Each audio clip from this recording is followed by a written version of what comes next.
ഇതേപോലത്തെ നല്ല പഴുത്ത പപ്പായ കിട്ടിക്കഴിഞ്ഞാൽ അതിൽ നിന്നൊരു പീസ് മാറ്റി വെച്ച് കഴിഞ്ഞാൽ നല്ല ഹെൽത്തി ആയിട്ടുള്ള ടേസ്റ്റി ആയിട്ടുള്ള ഷേക്കോ സ്മൂത്തിയൊക്കെ ഉണ്ടാക്കിയെടുക്കാം.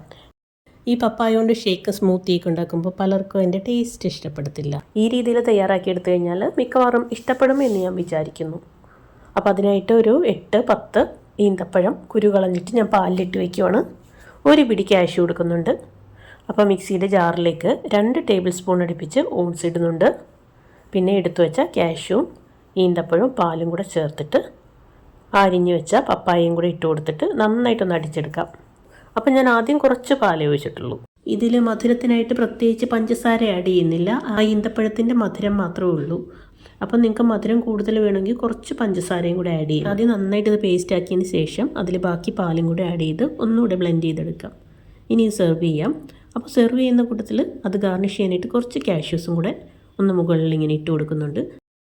അപ്പോൾ എൻ്റെ കുഞ്ഞു വീഡിയോ ഇഷ്ടപ്പെട്ടു എന്ന് വിചാരിക്കുന്നു. Thanks for watching.